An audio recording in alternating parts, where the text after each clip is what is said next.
Employment registration बा निजर नाम रेजिस्ट्रेशन किपरि भाबरे ऑनलाइन माध्यम रे हबो या पई केउ डॉक्यूमेंट रो आवश्यकता रही आवेदन पर सर्टिफिकेट को किपरि भाबरे डाउनलोड करिवे एवं आपन को एम्प्लॉयमेंट ऑफिस आउ जिबाकू पड़िबोनी किपरि भाबरे यार लाइव प्रोसेस मु बर्तमान अप्लाई करिकि मध्ये आपन को देखैबी मु विश्वजीत स्वागत करूची tech Biswajit official YouTube channel को आशा करूची आपन माने बहुत भलो रे थिबे चलंतु मु बर्तमान पई कंप्यूटर स्क्रीन को आपन को नै जाउची बर्तमान पई आमे माने जानिबा एम्प्लॉयमेंट रेजिस्ट्रेशन बा नेम रेजिस्ट्रेशन पई केउ डॉक्यूमेंट रो आवश्यकता रही प्रथम आपन को आधार कार्ड रो आवश्यकता अछि द्वितीय आपन को गोटे फोटो रो आवश्यकता अछि तापर आपनकर या पर आपनकर रेसिडेंट सर्टिफिकेट रो आवश्यकता रही एवं चतुर्थ पॉइंट रे आपनकर एजुकेशनल सर्टिफिकेट बा मार्कशीट आपनकर जेउ पर्यंत शिक्षागत योग्यता अछि तार सर्टिफिकेट एवं मार्कशीट रो आवश्यकता रही माने अपलोडिंग आपण माने करिवे तो चलंतु प्रथमे केउ वेबसाइट को जिबा पई पड़िबो मु वर्तमान पई गूगल क्रोम को ओपन कर नउची गूगल ले आपण माने सर्च कर दियंतु employment exchange cone लिखिबे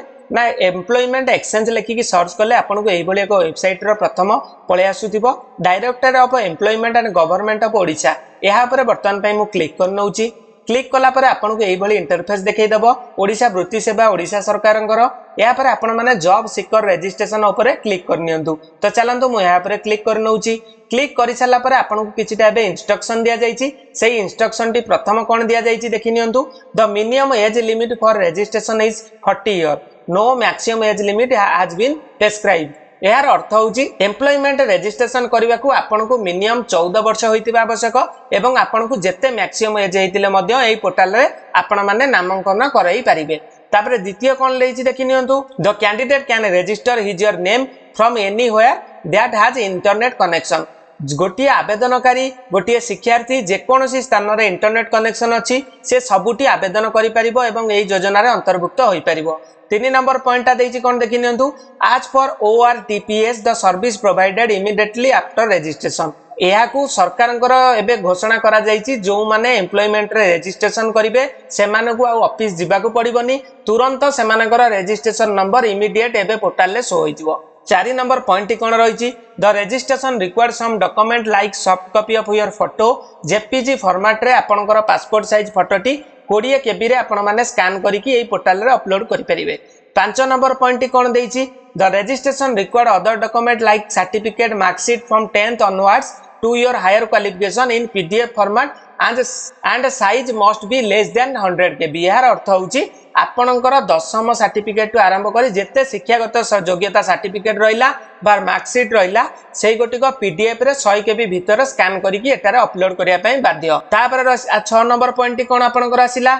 after uploading all the qualification details click on the next and fill all the work experience if you have otherwise you can skip it clicking next यार अर्थ होची आपण माने आपनकर शिक्षागत योग्यता सर्टिफिकेट रो details देई साला परे आपण माने कोन करि परिबे जदी आपण पाखे एक्सपीरियंस सर्टिफिकेट अछि एक्सपीरियंस रो ओडिया होची दक्षता जदी आपण पाखे किछि दक्षतार सर्टिफिकेट थाए बा प्रमाण पत्र थाए आपण माने ताकू देई परिबे तार डिटेल्स जदी आपण पाखे किछि कोनोसी दक्षतार सर्टिफिकेट नाही तो आपण माने स्किप बटन रे क्लिक करिवे 7 नंबर पॉइंट वर्तमान पे मु कहि दउची आपण को after fill all the qualification in last page of registration choose NCO national classification of occupation code according to your highest qualification यार अर्थ होची जेतले आपनकर रजिस्ट्रेशन प्रक्रियाटी सरी जिवो आपन को नेशनल क्लासिफिकेशन ऑक्युपेशन गोटे पेज आसीबो बा कोड आसीबो सेटा आपनकर सर्वदा हाईएस्ट क्वालिफिकेशन रे डिपेंड करे तापर 8 नंबर टी आसीला कोन ना after saving your registration process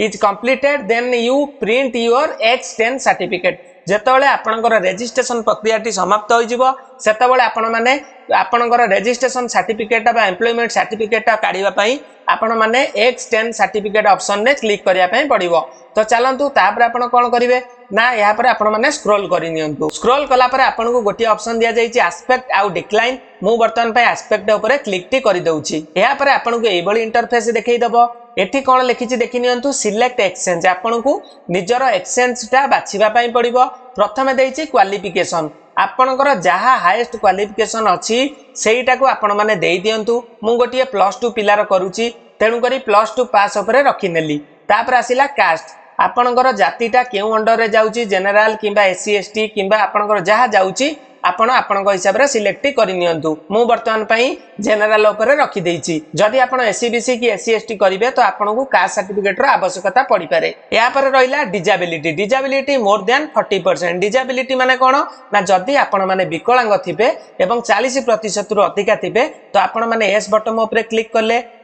आपनकु percentage box रे फिल अप करिया पई पड़िबो आपनकर यूडीआईडी कार्ड देखिकी जदि आपण माने डिजाबिलिटी नाहंती तो एबे नो अछि आपण एई नो ऊपर रखि नियंतु तापर आसिला डिस्ट्रिक्ट आपणकर जिलार नाटी को बाछि नियंतु आपण केउ जिला अंडर रे एक्सचेंज अंडर रे करिया पई चाहुचंदी मोर घर जेतु जगतसिंहपुर बा जो पिलार मु करूची तारा जगतसिंहपुर तेन करी जगतसिंहपुर बाछि नेली तापर एक्सचेंज जगह रे मु वर्तमान पई कोन करूची ना मोर दीटा एक्सचेंज दिया जाईची जगतसिंहपुर डिस्ट्रिक्ट अंडर रे गोटिया दिया जाईची डिस्ट्रिक्ट एम्प्लॉयमेंट एक्सचेंज जगतसिंहपुर आ गोटिया दिया जाईची स्पेशल एम्प्लॉयमेंट एक्सचेंज पारादीप तेन करी जेउटा आपणकर पाख हबो आपण सेटा को सिलेक्ट करि नियंतु मु वर्तमान पई डिस्ट्रिक्ट एम्प्लॉयमेंट एक्सचेंज जगतसिंहपुर करि नेली या पर आपण को एठी गोटिया कैप्चा कोड दिया जाईची माने VKEC लेखाइची जहा लेखाइतिबो आपण को एई बॉक्स रे enter character show in picture रे पकेई की आपण माने कोन करि परिबे ना सबमिट ऊपर क्लिक करि परिबे तो चलंतु मु एई प्रोसेस टी को करि कि आपण को डिस्प्ले करूची या पर आपण को मागी देइची कोन देखि नियंतु जॉब सीकर रजिस्ट्रेशन बा पर्सनल डिटेल्स आपणकर व्यक्तिगत डिटेल्स एठी भरिबा पई पड़िबो फर्स्ट नेम आपण को मागी देइची एवं मिडिल नेम मागीची लास्ट नेम मागीची पिला माने एई first name middle name last name कोन ना जदी गोटिए लोकर ना हेतिबो राकेश कुमार साहू तो तार फर्स्ट नेम हला राकेश मिडिल नेम हला कुमार एवं लास्ट नेम हला साहू जदी आउ जन का ना होइते सुजीत कुमार विश्वाल तो फर्स्ट नेम होउची सुजीत एवं मिडिल नेम हला कुमार एवं आपणकर लास्ट नेम होउची साहू जदी कोनोसी व्यक्तिंकर एमिति ना थाए विश्वजीत विश्वाल तो फर्स्ट नेम विश्वजीत एवं last name Vishwal middle name आपन को दबा पई पड़िबो नै एई हिसाब रे आपन माने एटा को सिलेक्ट करिवे फादर नेम आ गार्डियन नेम रे आपनकर सेही पिलार जार आवेदन करूचंदी तार बापा नाटी को आपन माने लिखि परिबे जदी बापा का ना न लिखुचंदी तांकर गार्डियन ना भी देई परिबे तापर आसिला जेंडर माने आपनकर कोन ना लिंग से पुरुष किबा महिला किबा आपनकर तृतीय लिंग तो आपण एटा आपण हिसाब रे रखिबे ईमेल एड्रेस टे आपण को एटी बाध्यतामूलक करा जाईची जेतु ऑनलाइन माध्यम रे आपण करूचंती तो ईमेल एड्रेस टी आपण को दबा पई पड़िबो तो आपण एक वैलिड ईमेल एड्रेस एटी देई दियंतु तापर आसिला मैरिटल स्टेटस वैवाहिक स्थिति से पिलाटी अनमैरिड की मैरिड की डिवोर्स की विडो तो आपण हिसाब रे सिलेक्शन करि नियंतु जदी एटी अनमैरिड जगह रे मैरिड करिवे तो स्पाउस नेम रे आपण को एटा को फिल अप करिया पई पड़िबो जदी कोनोसी लेडींगर करूथांती मैरिड लेडींगर तो स्पाउस तांकर माने हस्बैंड नाम को एटी दबा पई पड़िबो तापर आसिला कास्ट माने केउ जाति ऑटोमेटिकली हमें सिलेक्ट करथले सेटा पळे आसीची तापर पचारुची रिलीजन माने आपणकर धर्म को बुझाई आपण जैन हिंदू की सिख की मुस्लिम एटा आपण हिसाब रे सिलेक्ट करनेबे तापर पचारिला अर्बन आ रूरल होउची सहरांचल एवं रूरल होउची ग्रामांचल जदी आपण माने सहरांचल रु बसवास करूथांती तो अर्बन को सिलेक्ट करि देबे जदी आपण माने ग्रामांचल रे बसवास करूथांती रूरल ऊपर रखि नेबे तापर पचारिची मोबाइल नंबर आपन को गोटिए वैलिड मोबाइल नंबर एठी दबा पई पड़िबो आपनकर एति की भरी की मु वर्तमान पई आपनक सहित डिस्प्ले करूची तापर हमें आगु को आलोचना करिबा एहा पर आपन को पचारिची एड्रेस ऑफ कम्युनिकेशन माने जोगाजोगर एड्रेस बॉक्स रे आपण माने आट पोस्ट एवं भाया लिखि दियंतु तहसील बा सिटी जगह आपण को जिला नाटी को लिखि नियंतु एवं डिस्ट्रिक्ट ऑटोमेटिकली अछि आपनकर पुलिस स्टेशन बाध्यतामूलक नै जेउ जगह रे आपनकर स्टार मार्क अछि आपण सेटा को भरिबा बाध्यतामूलक अन्यथा एटा को आपण छाडी परिबे जदी आपनकर पर्सनल आइडेंटिफिकेशन मार्क थाए शरीर रे कोनोसी जगह किछि चिन्ह थाए आपण माने ए बॉक्स रे लिखि परिबे अन्यथा एटा को छाडी देई परिबे जदी आपनकर प्रेजेंट एड्रेस एवं परमानेंट एड्रेस समान होइते तो यही बॉक्स रे गोटे टिक चिन्ह करदेले लेफ्ट साइड रे जेतिक जहाँ भरिबे ऑटोमेटिकली आपनकर राइट साइड कॉर्नर रे ऑटोमेटिकली फिल अप होइजबो आधार कार्ड नंबरटा आपनको चाहिले देई परिबे अन्यथा एटा बाध्यतामूलक नाही तापर एठी गोटे कैप्चा कोड दिया जाईची से कैप्चा कोड जहाँ लिखाई बर्तमान पे एठी देखिकी लिखिदेबे एवं पासपोर्ट साइज गोटे फोटोग्राफ 20 KB भितर आपण माने एठी देखिकी अपलोड कर दियंतु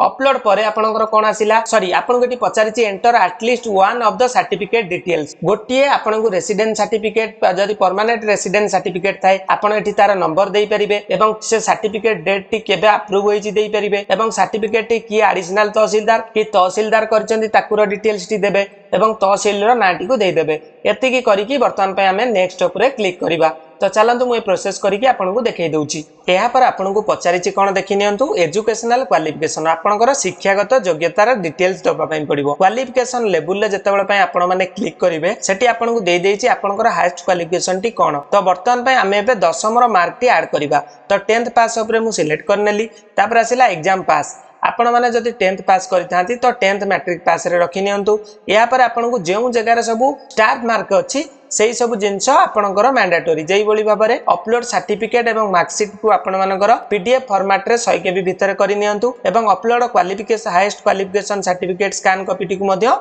एठी देई दियंतु तो चलतु एतिकी करिकी मु वर्तमान पे आपन सहित शेयर टी करूची एहा पर आपन को एठी कोन करिया पे पड़िबो ना सब्जेक्ट गुडा को ऐड करिया पे पड़िबो आपनकर इंग्लिश ओडिया जहां भी 10th रे थिला आपण माने एई बळी भाबरे ऐड टी करि नियंतु तो चलतु मु एबे ऐड टी करि नउची इंग्लिश ऊपर सिलेक्ट कला पर आपन को मेन की इलेक्टिव की ऑनर्स जहां थिला बर्तमान पे 10th पिला सबुतिक मेन रे रखि नियंतु इंग्लिश तापर ओडिया एई बळी भाबरे आपनकर सब्जेक्ट गुडा को ऐड करि नियंतु एई बळी भाबरे आपण माने सब्जेक्ट गुडा को ऐड करिकि ऐड क्वालिफिकेशन ऊपर क्लिक टी कर नियंतु एहा पर आपण माने क्वालिफिकेशन को पुनर्बार आसीकि +2 टी को सिलेक्ट कर नियंतु एग्जाम पास रे आपण माने +2 इंटरमीडिएट साइंस एठी आपनकर देइछि +2 आर्ट्स कॉमर्स जहां भी आपनकर +2 लेवल ले थिला तो आपण माने सिलेक्ट कर नियंतु मु मो हिसाब रे सिलेक्ट कर नउछि सिलेक्ट करि साला पर आपण माने अपलोड सर्टिफिकेट एवं मार्कशीट टी को अपलोड करिकि पुनर्बार अपलोड हाईएस्ट क्वालिफिकेशन रे अपलोड करिकि बर्तमान पे आमे कोन करबा ना सब्जेक्ट सिलेक्ट करबा जेमती 10th रे करितिले तो चलंतु मु एतिक जिंस करिकि आपन सहित शो करूची एहा पर आपन को सबमिट टी मारि चला पर आपन को देखौची एक्सपीरियंस आपनकर जदी कोनोसी एक्सपीरियंस थाए ना एठी एक्सपीरियंस माने आपनकर किछि दक्षता थाए कोनोसी क्षेत्र रे आपन कोडी जॉब करूचंती कोनोसी पार्ट टाइम करूचंती बे जहां भी करूचंती सेठी आपनकर एक्सपीरियंस रो कामटी आसीबो जदि आपण माने फ्रेश कैंडिडेट आपण माने तो कोन करंतु ना सिंपल स्क्रॉल करि नियंतु स्क्रॉल करि सल्ला पर डायरेक्ट नेक्स्ट बटन ऊपर क्लिक कर नियंतु तो चलंतु मु नेक्स्ट ऊपर क्लिक करनु एहा पर आपण को पचारिछि लैंग्वेज डिटेल्स आपण केउ केउ भाषा जानिचंती एवं ताकू पढी लेखि बुझी पारंती कि नाही तो लैंग्वेज ऊपर सिलेक्ट करिकि मु प्रथम कोन करूची ना इंग्लिश ऊपर क्लिक कर देली रीड एवं राइट एवं स्पीक तीनिटा जाक जिंस रे मु वर्तमान टिक चिन्ह करी ऐड करि नेली सेही पळी भाबरे ओडिया टी को मध्य सिलेक्ट करिकि तीनिटा जिंस रे मु ठीक मार देली माने पढी पारे लेखि पारे एवं कहि पारे या पर लेखि नेली तापर हिंदी मध्य से पिलाटी जानिछि जार आवेदन करूची तो एई बळी भाबरे तीनिटी जिंस रे मु टिक चिन्ह मारिकि कोन कली ऐड करि देली ऐड परे मु एबे नेक्स्ट ऊपर क्लिक कर दउची ऐड ऊपर कर सला पर एई बळी भाबरे वर्तमान पे ओडिया को ऐड करूची ओडिया रे वर्तमान रीड राइट स्पीक ऊपर सिलेक्ट करिकि ऐड ऊपर क्लिक कली या पर आपन को हिंदी मध्य मु ऐड कर दउची हिंदी ऊपर सब तीनटा जगह टिक मारिकि ने आपण माने ऐड कर दियंतु या पर नेक्स्ट ऊपर क्लिक कर दियंतु या पर आपनकर आसिला कोन ना additional information details additional information ने वर्तमान पई are you ready to serve आपण माने केउ प्लेस रे सर्विस बा पोस्टिंग हवा पई चाहुजनी वर्तमान पई प्रथम देइची जदि आपण माने एनीवेयर इंडिया भीतर जे कोनोसी स्थान रे पोस्टिंग हवा पई चाहुतांती तो एनीवेयर इंडिया पर रखि नियंतु जदि आपण माने एनीवेयर स्टेट माने आपण स्टेट अंडर रे रहउचंती बा चाकरी करा पई चाहुचंती तो स्टेट ऊपर जोटा एनीवेयर इन स्टेट लिखाई सिलेक्ट करेंगे जदि आपण माने एनीवेयर टाउन बा डिस्ट्रिक्ट अंडर करिया पई चाहुचंती तो टाउन और डिस्ट्रिक्ट ऊपर सिलेक्शन टी करिवे मु मो हिसाब रे एटा को सिलेक्शन टी करि नउची या पर वर्तमान पे आपण माने स्क्रॉल करि नियंतु स्क्रॉल कला पर आपण को फिजिकल स्टैंडर्ड रे जदि आपण माने वेयर ग्लास माने जदि आपण चश्मा लगाउथांती तो आपण माने यस करंतु अन्यथा नो कर दियंतु या पर ब्लड ग्रुप टा आपण हिसाब रे एटा सिलेक्ट करिकि नेक्स्ट बटन ऊपर आमे वर्तमान पे क्लिक टी करि दबा नेक्स्ट ऊपर क्लिक कले आपन को आसीबो वैकेंसी विलिंगनेस माने आपण माने पदवी केउ केउ जगह रे पाया पे चाहुचदी माने आपनकर जदि डेली वेजेस रखिबे तो आपनकर डेली वेजेस रो जॉब आसीबो जदि रेगुलर पोस्ट रखिबे तो रेगुलर आसीबो जदि कॉन्ट्रैक्चुअल रखिबे तो टेम्पररी पोस्ट ही आपन को देखाइ दिबो एटा आपन को हिसाब रे रखिकी मु वर्तमान पई रेगुलर ऊपर रखिकी कोन करूची या पर आपण माने all the information furnished by true the best of my knowledge and belief and the response is found of the future I will be responsible या पर आपण माने एटी टिक चिन्हटी मारि दियंतु यार कहबार अर्थ होची आपण माने आपण को सत्य प्रकाश करूचंदी जहां भी डाटा एटी देइचंदी सत्य अटे या पर आपण माने सबमिट ऊपर क्लिक कर दियंतु मु वर्तमान पे सबमिट ऊपर क्लिक कला परे हमकु देखिला NCO allocation choose your job type आपण माने आपनकर जॉब टाइप टी को वर्तमान पे एटी सिलेक्ट करिया पई पड़िबो आपण 10th स्टैंडर्ड रो जॉब चाहुचंती बा हायर सेकेंडरी रो जॉब चाहुचंती मु वर्तमान पे हायर सेकेंडरी की रखी की बर्तमान पे आपन को चूज मीडियम लैंग्वेज एटा बाध्यतामूलक नहीं जदि चाहिए देबे नचेत या पर आपण माने प्रिंट X10 सर्टिफिकेट ऊपर क्लिक टी कर दियंतु या पर आपण माने प्रिंट X शॉर्ट ऊपर क्लिक टी कर देले आपण को देखै दबो कोन ना वर्तमान पई सर्टिफिकेट टी आपनकर डाउनलोड होई जिवो डाउनलोड हला पर आपण माने कोन करि परिबे ना एटा को प्रिंट आउट करी रखी परिबे एटा होची आपनकर कंप्यूटर जनरेटेड सर्टिफिकेट एटारे दस्खत आवश्यकता नहीं रजिस्ट्रेशन आइडेंटिटी कार्ड एवं आपनकर जदि चाहिबे ओटे सिग्नेचर करी कि आपण माने एटा को प्रिंट करी रखी परिबे आशा करूँ ये वीडियो आप बहुत किसी आज शिखिया पाइगले जदि ये वीडियो भल लगी तो वीडियो को लाइक और सब्सक्राइब करने को जमा भूलें। रोचे जय जगन्नाथ जय हिंद।